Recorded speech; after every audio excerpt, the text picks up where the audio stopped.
Welcome to the Clean Power Hour Live. I'm Tim Montague. Check out all of our content at cleanpowerhour.com and give us a rating and a review on Apple or Spotify, and follow us, of course, on YouTube. The Clean Power Hour is brought to you by the commercial solar guy, none other than John Weaver, and he happens to be right here. Welcome to the show, John. Hello, Timothy. If you were in the wind industry today, you would be doing very well in Boston because we're getting like 20 degrees of wind chill, which is why I'm wearing a hat and a scarf and everything today. But it's beautiful blue sky out, which makes me happy for my solar panels across the state.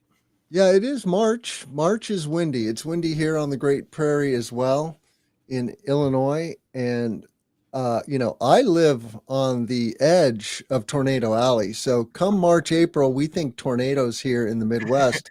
Hopefully, none will be striking Champaign, but Yeah. we do occasionally get small tornadoes in Champaign County. Yeah. Little ones, no F5s. Good. No F5, no bueno. Yeah. Well, I'm from Florida. We get hurricanes, no tornadoes. Well, we get tornadoes nowadays with these hurricanes when they hit the land, but otherwise, there's not too many tornadoes in South Florida that I've ever had to worry about. So We've got a bunch of news to cover, but before we get into the news, John, I was wondering, since we're talking about wind, yeah, offshore wind has been in the news, and I don't think this is on the docket, but what is the prognosis for offshore wind these days? so projects that have been officially permitted and have met certain legal steps, they're moving forward in the United States for the offshore area. Projects that are in federal land and haven't officially met certain milestones. The new administration put an executive order stopping all development of wind on federal lands. And since all offshore is considered federal, that's it. Yeah. There are projects, a few gigawatts worth that are under construction, have been approved, and are moving forward, including a couple that are nearby me that I regularly go to visit the staging area that's onshore. But from what I know right now, there's nothing new moving forward. So we're in kind of a slow it down and see what happens phase of the industry. Yeah.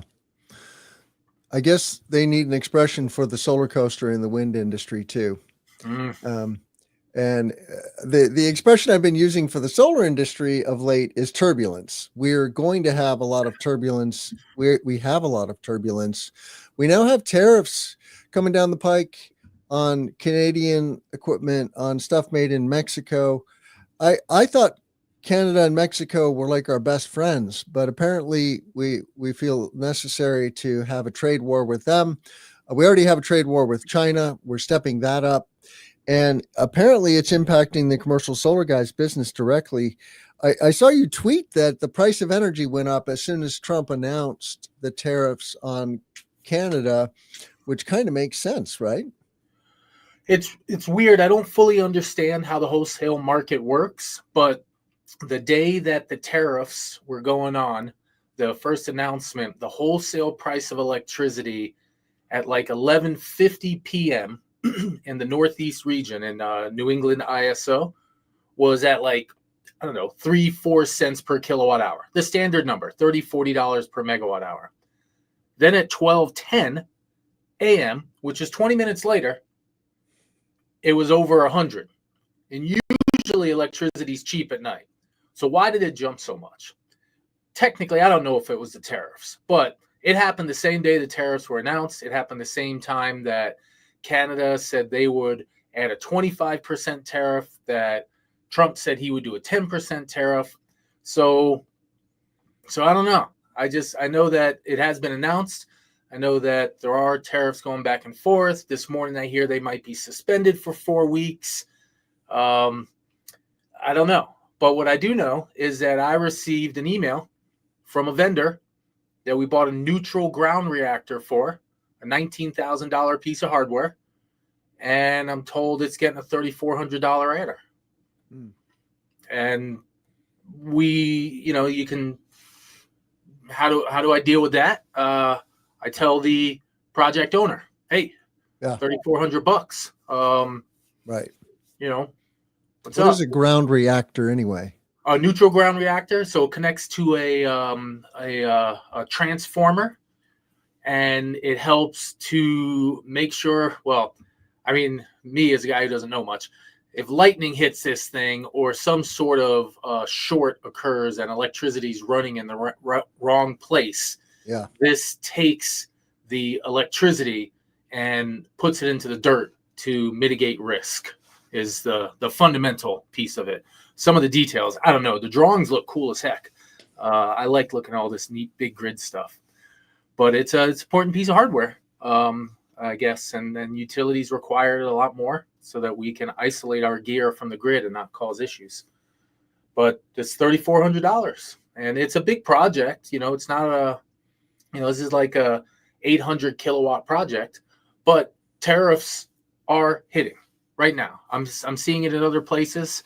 I haven't seen it yet in any of my gear yet. This is the first piece, but I did see somebody talking about their racking product, and I think it was for a residential company, but their racking product going up from about 12 cents a watt and having a 25% tariff added, so maybe being like 15 cents a watt now. So that's two specific examples of tariffs hitting the solar industry.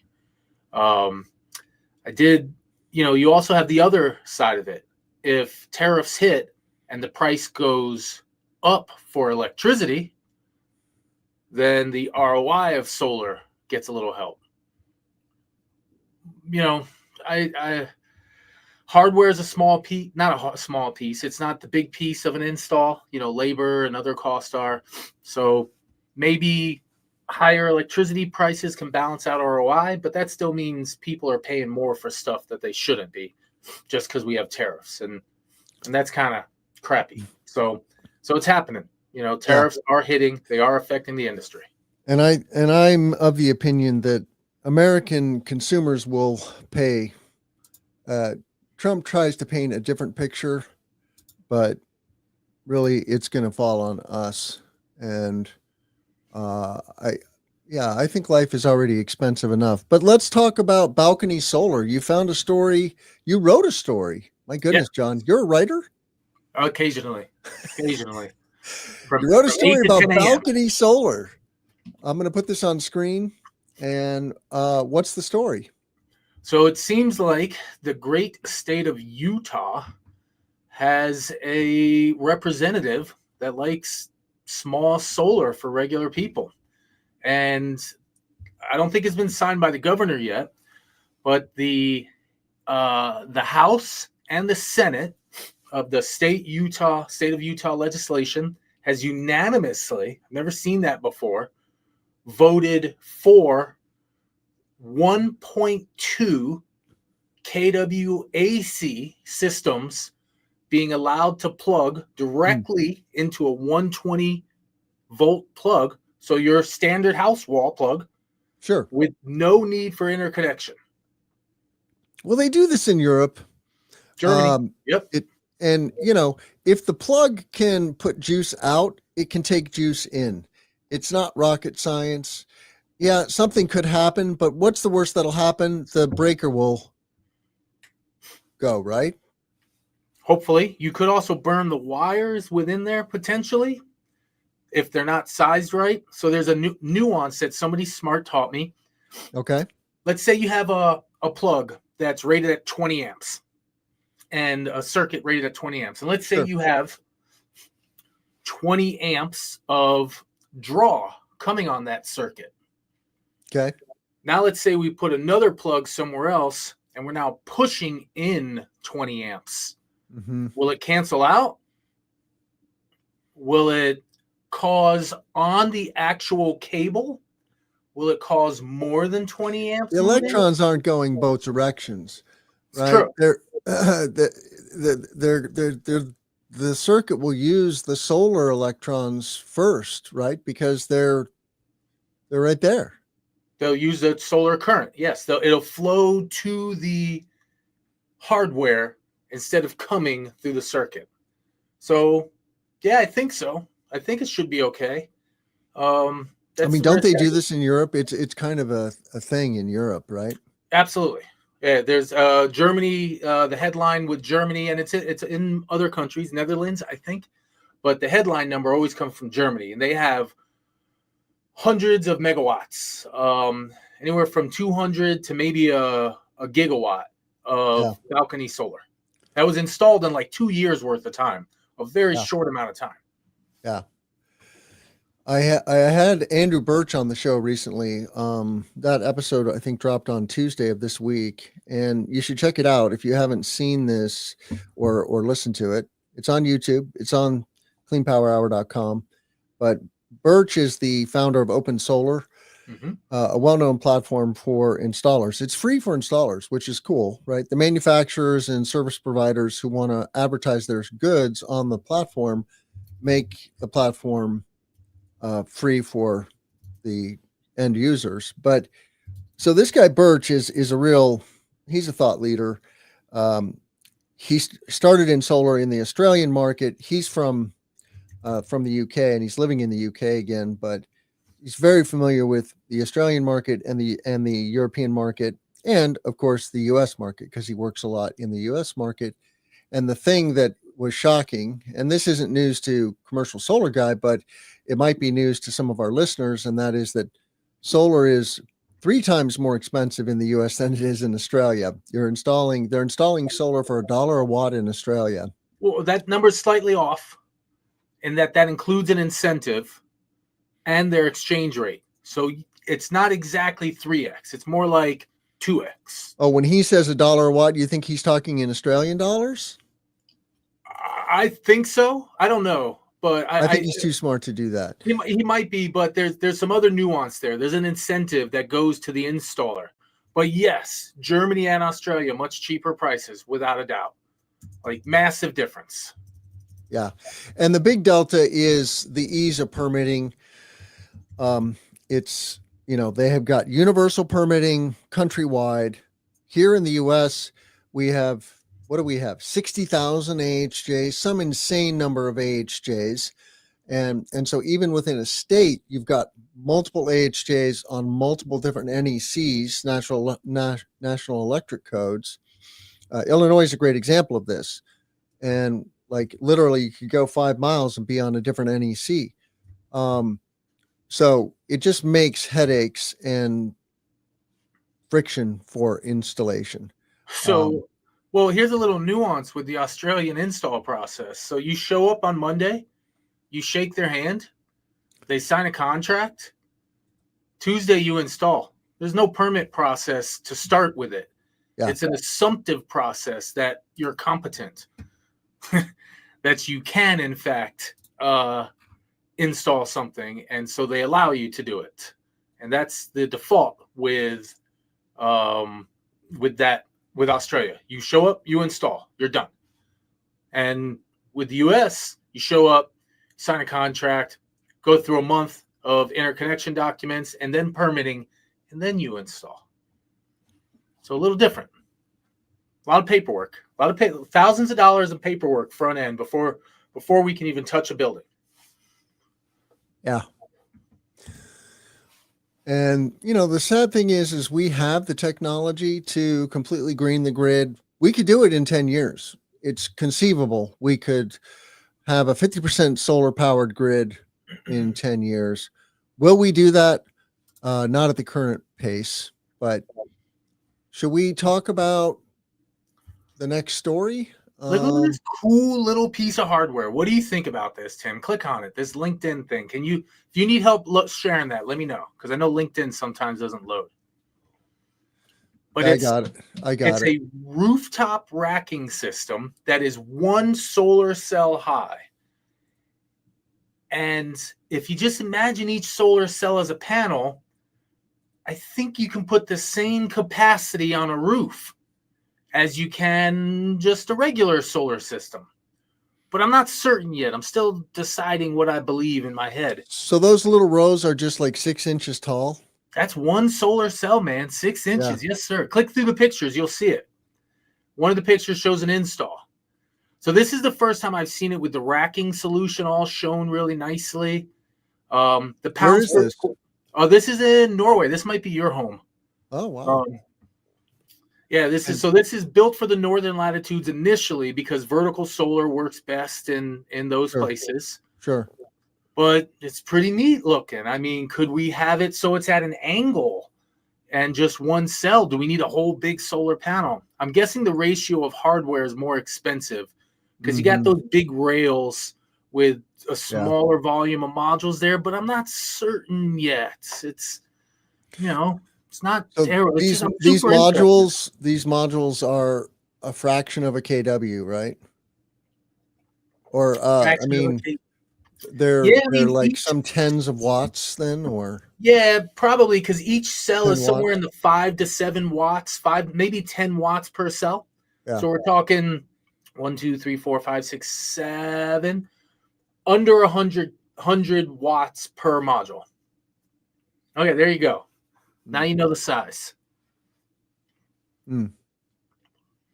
So he says you don't need a mechanical attachment because the weight of the system and the uplift means that it doesn't catch the wind the same.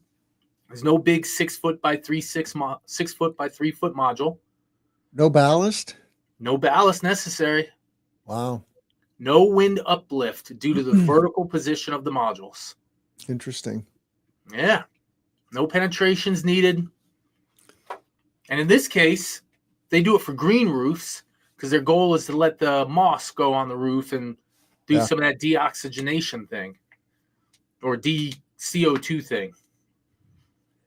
So I'm super interested in it. I like the idea of new form factors. I like the idea of innovation. It could be that the solar panel of today, that's the end all be all of the world. All right. I doubt it. Future's pretty big. Well, with vertical solar too, I just think the cladding on a building, let's just cover the whole building, cover the roof, do it all. Spoke with a company recently who is a building material company, and they're looking to do cladding, push more into the space. They want to make it an active product that they're developing, and so they got on the phone with a friend of mine to help give him some guidance, or at least whatever ideas I had. So I think it's pretty neat. And do you know the name of this product? Oh, Semper Green. I can tell you in 30 seconds. Is it Semper Green or Maybe. is it Highview? I don't know. No, I think that's someone else. Don't dare click on any of those links. Good. Semper Green might be the. If you can find it, we'll put it in the show notes. Yeah, I believe it's Semper Green. But I'll double check. I'll find out. We'll get it into the show notes before the end of the call. You will know. Right on. Well, you've been a busy man. Another story in PV Magazine. Solar generation up 27%, accounting for 6.8% of all electricity. The 2024 growth in the U.S. was on top of 40 gigawatts of new capacity that was deployed in 2023. Partially in 24, plus a low volume of capacity that was deployed in 23, because we were kind of catching up with the beginning of the IRA. Yep. And it still was a decent volume of capacity. So we've seen, and then in 24, I believe we saw 50 gigs fully deployed. So 23 had 40, 24 had 50. So the growth in 2024 was big. It was based on a big number in 23, 40 gigs, and an even bigger number in 24. But when you deploy 50 gigawatts in 2024, you only get it at the very end because 18 gigawatts hit in December. So it's a growing thing, but 27% growth in terms of absolute generation, and it slightly outpaced growth as part of all generation. So if you scroll up a tiny bit, you can see that 6.84 number, and that grew by 24%. And the reason it only grew by 24 is because electricity growth grew massively on a national level. Yeah. So we had a great year for solar, but we had a slight setback in terms of total demand. However, it seems like we had a lot of CO2 growth free as well. So it was a mixed report. The EIA said electricity demand was up mostly based upon higher amounts of heat temperature, because apparently last summer was really hot, hottest year on record, just like everyone. So that might be an interesting continuing trend of growth based on temperature in and of itself. Well, and there's data centers, right, which is huge, and they're saying that there are going to be power shortages because of the growth of data centers. So the EIA said that data centers were not the driver of growth. The EIA specifically said it was temperature, and data centers were in the forecast. But there was growth in EVs, heat pumps, and other places. Yeah. This is wind and solar. Wind and solar reached over 17% of all electricity, which is pretty solid. The total amount of that solar passed wind at one point. Yes, a couple of months there. Kind of neat. Yeah, never happened before. This is the first year it happened, I think. It's the another number that really matters is the paragraph right below that image.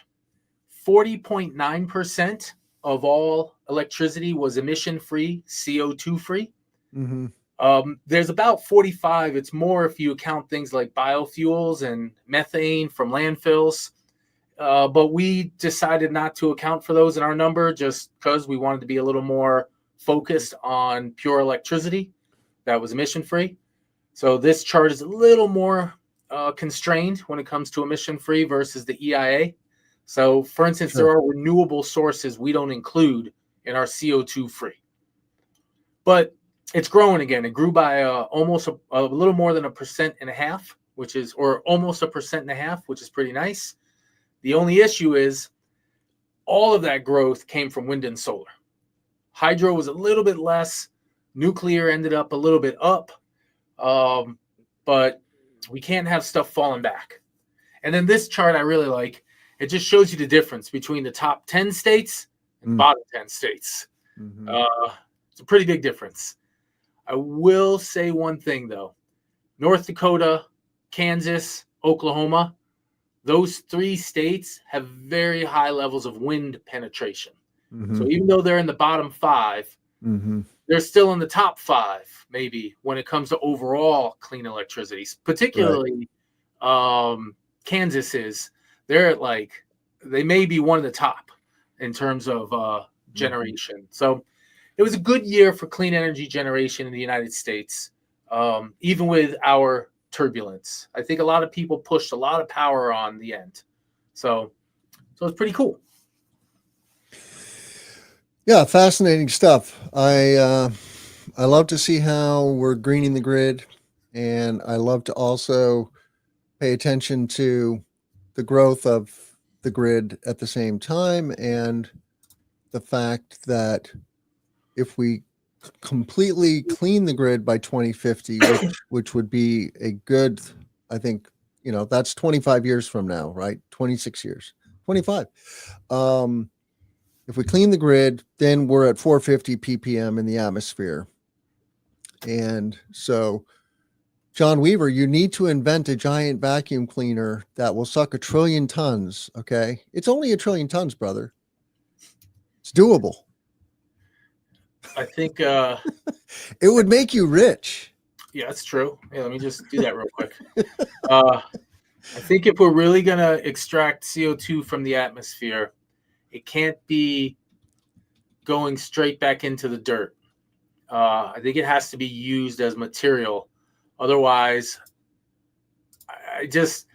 so far we haven't volunteered to financially subsidize things that create no value forever. We just have issues with that. And so until we figure that out with CO2 extraction, unless we become much nicer people to each other. Well, there's value in a safer, healthier future for humanity. Unfortunately, the value of that for society is at the bottom of the list. Future generations rank way low. Like we're good at paying attention to right now, but we need to pay attention to 50 years from now. And We got our issues with 3 months out, man. right? So Yeah, we're constrained. We're evolutionarily constrained. This is my theory. Our brain has not evolved as fast as our technology, and here we are. We filled the world with our stuff, and one of those stuffs is CO2. So, updated version of my PV Intel page. Wait a minute, PV Intel. You've hardly ever talked about this. yeah, I don't want to bug everybody, but that article you just saw, we had a bunch of PV Intel charts.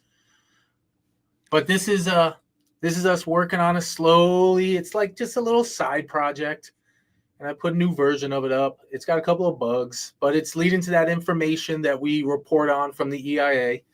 We're about to do a portion where we show all the solar projects across the nation, and we're trying to work on manufacturers that could work into the domestic content incentives. And we think that's a good thing to chase.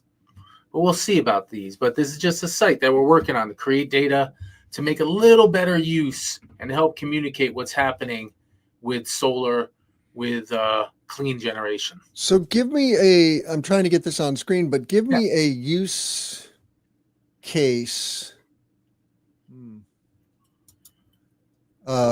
for why somebody would use PV Intel. The main purpose of it right now is simply to access data in a little bit more organized and clean manner with specific solar stats. And the stats that we're looking for now is focusing on the amount of solar being generated on a state-by-state basis relative to electricity use, letting people understand what's happening in, say, Texas. You can see I recognize that line graph. That's very... Now click on the wind and solar one. See how that one looks. That's a nice one. Texas has a huge amount of wind. We're talking 25, 30% of its electricity. Now go to CO2 free.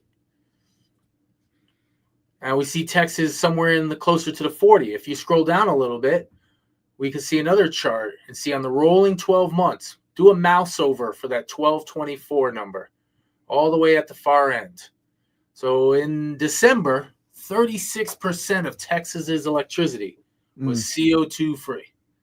And probably over the last 12 months, if you scroll down a little further, you'll see that they're probably, let's keep going. Let's see where Texas fits on the list for CO2 free. There we go. Texas is pretty far down the list, 36%. Yeah. They're below the national average. But you can see, there's a lot of states doing a lot of cool stuff. Some of the ones near the top, like Vermont. So this data is also, it's got some nuances. For instance, Vermont gets natural gas from power stations outside of Vermont. So the data is not fully pure. It's, there's nuances. Sure. This is the generation. But within the state, almost 85% of their electricity is hydro and solar and wind. And so you get to see that a lot of states are doing good stuff. And here's Kansas, the number 5 state in the nation. Yeah. But you notice on the solar list, they were all the way at the bottom. Right. So they're the 6th cleanest electricity source. So you got to give a lot of credit to their wind. But so if I go solar and then I scroll down, then it is just solar. Okay, cool. Yes. And then you can see Texas has moved up the list. They're not that far down the list like they were. Yeah. I mean, California is still the dominant generator. But, what's neat about the top list? Out of the top 5 or 6, 3 of them are from New England. You got Massachusetts, Vermont, Maine, Rhode Island. Like, what's going on up in New England? And where's New York? New York's much further down the list. They're not that far down. Right there in the middle. Right below Texas a few. 5.8%. Oh yeah. So a lot going on around the nation.